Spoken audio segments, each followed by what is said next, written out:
In July 2023, while rail fanning in downtown Austin, a mixed freight being led by Union Pacific 6867 passed me, and I was so taken by the faded paint and the unique look of this AC4400 that I knew I wanted to have a model of it.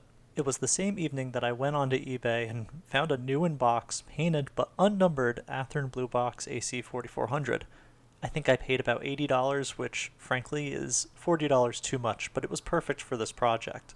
Now, I've already done a blue box detailing project with the Athearn P42, so I had some idea of what I was getting into. But before starting, I needed to collect some parts, so I ordered some Athearn AC4400 handrails, an Athearn PTC antenna, and 42-inch nickel-silver wheels, and a Genesis motor.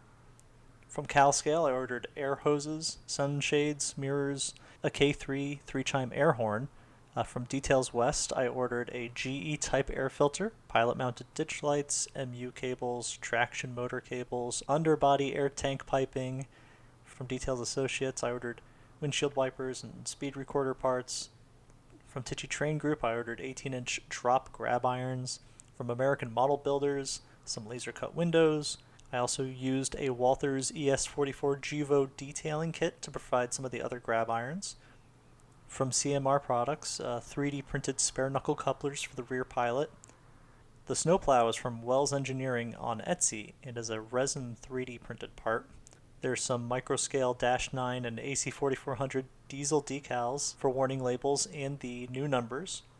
Smokebox Graphics provided the yellow safety striping. The electronics are a Decoder Buddy version 5, an ESU Loc Sound 21-pin decoder, and a nice Scale Sound Systems speaker, with some surface mount LEDs for lighting. The cab interior is a Kato AC44 cab interior with Model U 3D printed resin crew figures from the UK. The drivetrain is from A-Line. I had an extra of those, so I decided to use that. The trucks and gearbox are also new Athearn parts, which means they don't fit the blue box frame, but I'll explain that in a moment. There was also some brass wire used for the brake lines on the side frames, and the speed recorder cable. Now, the first thing I did was remove the original steel wheels, and I installed nickel-silver wheels onto the blue box trucks. And for whatever reason, these wheels did not roll as smooth as when they did originally with those steel wheels. I thought maybe there was some binding somewhere, but I could never find the issue, so I abandoned the idea of using the original trucks and ordered the new make gearbox trucks, which came with nickel-silver wheels already and were pre-wired, so I ended up with an extra set of 42-inch wheels, but I'm pretty sure I'll have a use for those in the future. The trouble with the new trucks is that they have a pin which sits in a hole within the frame on the new chassis, unlike the blue box trucks, which just kind of sit there and slide left and right. So because of this, I kind of stopped working on the mechanical side of things for several weeks. It kind of killed my momentum, as I wasn't sure how I was going to approach this, but once I measured everything out, I ended up drilling a hole slightly larger than the truck pin in the blue box frame, which allowed for free turning movement, and I also ended up drilling a small hole under the fireman's side of the cab where the ground light will be placed as well at the same time. The handrails also presented a small challenge. They really fit well for the most part, but up around the converter boxes behind the cab and on the pilot, the old blue box handrail stanchions are installed from the side of the shell, or the front of the shell, I guess, whereas the new ones are installed from the top. I had to drill new mounting holes, and I filled in the old ones with modeling putty, Vallejo modeling putty actually. The handrail set I ordered also came with coupler cut levers, which was a real time saver. Bending locomotive cut levers is something I'm not good at, and I prefer to use pre-made ones if they're at all available. Surface mount LEDs for the head and taillights were installed. I used pairs of these wired in series and mounted them in the headlight lenses, so both the front and the rear have dual headlights in those lenses. A cab light was also installed, as was the ground light. The motor and drivetrain were also installed at about this point, and everything was wired up to the Decoder Buddy. With the Scale Sound System speaker and an ESU decoder loaded up with an AC4400 sound profile, I was able to test the performance and the sound, and so far, it was great. With most of the mechanical conversion done, I applied the decals for the various warning labels on the body and the number decals on the number boards, and the sides of the cab, as this was an unnumbered model. One detail I took note of was the way the number 6 was applied to the cab sides on the prototype. On some UP diesels, I would argue most diesels, the top of the 6 is horizontal with the rest of the locomotive, I guess, if that makes sense. While on 6867, the 6s were actually tilted forward, and you can kind of see that. I matched that as best as I could. Once decals were applied and sealed, I tried weathering to match the real thing, which is of course the point of this whole project. I looked up the most recent photos of 6867 and even found a few videos, and I even got some good shots of the other side of the locomotive that I didn't get. I used cheap acrylic craft paint thinned with water to give that peeling, faded look. The area around the sides of the cab was probably the most difficult, but after about a half dozen attempts, I'm pretty satisfied with the appearance. It's a weird effect to try to recreate in miniature, I think. The plow is interesting on 6867. It has this yellow stripe not quite flush with the bottom edge, and I think I captured it pretty well. I don't think I've ever seen this on another locomotive before, at least not on the UP system. The Wells Engineering plow is a great piece with the handrails installed and everything.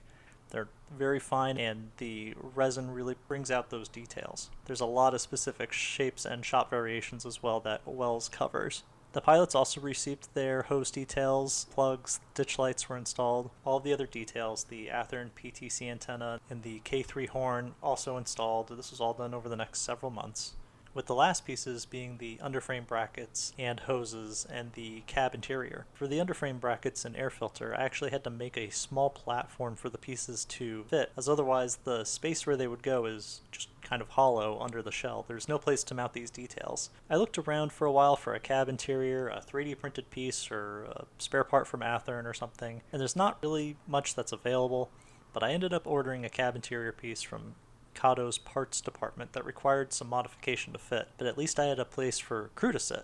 The crew are some figures from Model U, as mentioned before, in the UK. I actually ordered several HO scale crew figures for other diesels as well, as I really like having crew for my locomotives.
This was a fun project, and technically, like any good project, it isn't quite finished.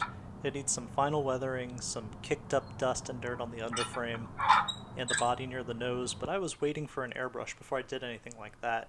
and that will be the next step now that I finally have an airbrush and kind of getting started with that whole process. I did run at the train show, and it was actually my first locomotive that I ran, and it performed wonderfully with one exception. It struggled a bit with a 12-car freight train on a level track. Granted, that train consisted of 5 auto racks and 1 very non-free-rolling Aurora Miniatures boxcar, but this was my lightest diesel by far. I'm going to see about adding some extra weight, maybe some tungsten putty in those converter boxes and some of the other cavities to give it a little more traction. Well, that'll do it for this one. Thank you all so much for watching. If you liked this video, please consider subscribing. I love doing detail projects like these, and I do have a few others in the works, as well as constructing my first little shelf layout. Hopefully something comes of that as well. Alright, thank you so much. I'll see you in the next one. Take care.